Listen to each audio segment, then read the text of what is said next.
और आपकी जिम्मेदारी है, आप बताना 1 महीने बाद 2 महीने बाद कि कुछ बदलाव हुआ है या नहीं हुआ है। बोल गोविंद भगवान की। तो ज्यादा तो कुछ नहीं कहेंगे। आज यही महारानी अनसुईया आज सीता जी को सीख देती हैं कि सीख अनसुईया सीता को देने लगी, सीख अनसुईया सीता को देने लगी, नारी होती है पैदा पति के लिए।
बोलिए शंकर भगवान की। आज उपदेश दिया, एक ही धर्म एक व्रत, नैमा स्त्री के लिए एक ही व्रत है, एक ही नियम है। अगर पति के चरणों की सेवा कर ले तो फिर दूसरी जगह भटकने की जरूरत नहीं है। बड़े प्रेम से यहाँ पर उपदेश अनसुईया जी ने सीता को दिया। अंत में यही कहा, जानकी आप तो केवल माध्यम हो, मुझे पता है कि आप इन गुण में संपन्न हो, आप तो माध्यम थी, बहाना थी।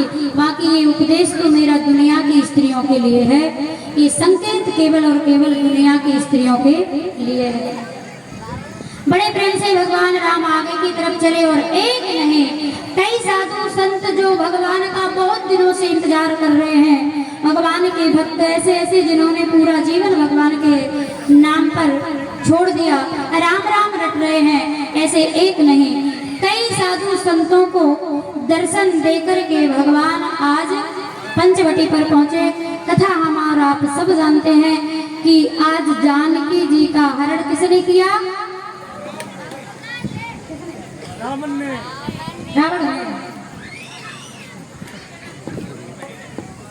क्यों? क्योंकि बाबा जी से भेष बना के तो भेष बनाया था।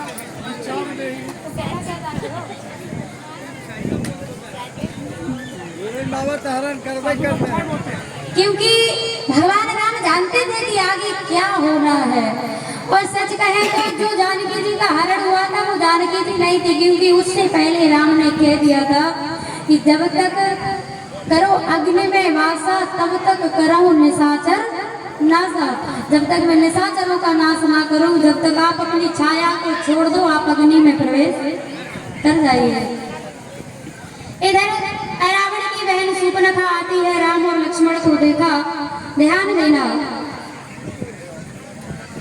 शूर्पणखा क्या सच में राम या लक्ष्मण से विवाह करना चाहती थी?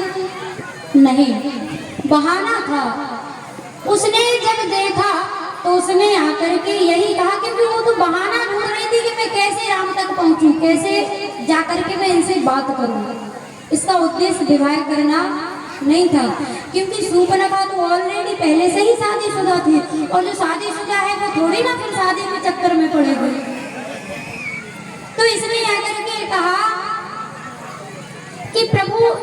संयोग है, ये विधाता ने न जाने कितने दिनों बाद ऐसा संयोग मिलाया है।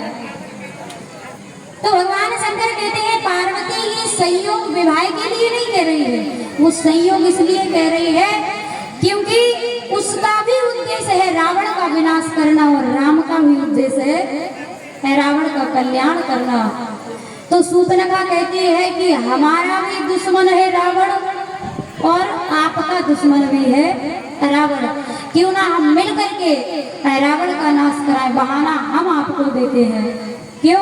क्योंकि सूर्पनखा का पति रावण ने मरवा दिया था, उसी समय इसने प्रतिज्ञा कर ली थी कि रावण जैसे मेरा पति आपने छल करके मरवाया है, वैसे ही एक दिन हम भी आपके विनाश का कारण सिर्फ मैं बनूंगी, मेरे कारण ही आपका विनाश तय है।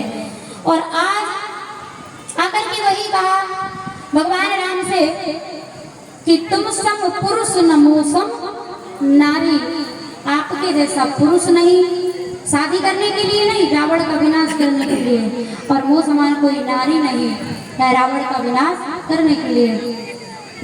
लेकिन राम जी से कहा कि मैं विवाह करना चाहती हूँ क्योंकि बहाना चाहिए। राम ने मुस्कुरा करके एक ही बात कही कि देखो हमारी तो पत्नी साथ में है तो यहाँ तो दाल गले की नहीं। दूर लक्ष्मण जी महाराज बैठे थे, इशारा किया कि लक्ष्मण जी के पास जाओ, जाकर के हो सकता है आपकी बात बन जाए। लक्ष्मण जी के पास पहुंच करके यही बात रखी सूर्पनखा ने। लक्ष्मण जी ने भी हाथ उठा दिए और कहा कि देखो वो है मालिक और हम है सेवक, अगर मालिक से विवाह होगा तो मालिकिन बन के रहना पड़ेगा, नौकर के साथ होगा तो नौकरानी बन करके रहना पड़ेगा, इसलिए वहीं जाओ, वहीं फायदा है, यहाँ पर मत आओ। अब तो सूर्पनखा परेशान हो गई, तो जानकी जी के ऊपर जैसे ही विकराल रूप धारण करके टूटे। राम जी ने इशारा किया, लक्ष्मण जी ने सूर्पनखा के नाक और कान काट दिए। बोल गोविंद भगवान की। आज सूर्पनखा रोते हुए अपने भाई को आवाज लगाती है जिसका नाम है खर और दूसरे का नाम है दूसर। बुलाया खरदूसर को, पता चला क्या हुआ, बताया दो राजकुमार हैं, तपस्वियों का रूप धारण करके घूम रहे हैं, उन्होंने मेरी ये हालत की है। खरदूषण पहुंचे और आज खरदूषण जैसे ये पहुंचे तो खरदूषण का भी उद्धार भगवान ने कर दिया। रोते हुए रावण के पास पहुंचे। रावण ने कहा कि क्या हुआ? इसने कहा कि भैया हमारे नाक कान काट दे। रावण ने कहा कि रावण की बहन पर प्रहार करने की किसमें सामर्थ्य था है, बताओ ये हालत किसने की है? इन्होंने कहा वन में जो राजकुमार हैं उनके साथ में एक सुंदरी, बहुत सुंदर एक स्त्री है, एक नारी है। मैं तो भ्रमण करने वैसे ही गई थी, लेकिन उन्होंने जानबूझकर न जाने क्यों मेरे पर कौन सा बदला लिया है और मेरे नाक और कान काट दिए हैं। रावण ने कहा कि यहाँ तक परेशान होने की क्या जरूरत थी, अरे जाकर के खरदूषण को बता दिया होता। सूर्पनखा रो करके कहने लगी भैया खरदूषण के पास में पहुंची, खरदूषण को बताया था। रावण ने कहा तो खरदूषण में इतनी ताकत नहीं है कि उनको राजकुमारों को मार सके या पकड़ सके। सूर्पनखा ने कहा कि पकड़ सके नहीं, उनका तो उद्धार हो चुका है, यानी खरदूषण को उन्होंने मार दिया। और आज भगवान शंकर कहते हैं कि समझ गया रावण कि भगवान के अलावा वो कोई दूसरा नहीं है, क्योंकि रावण जानता था कि खर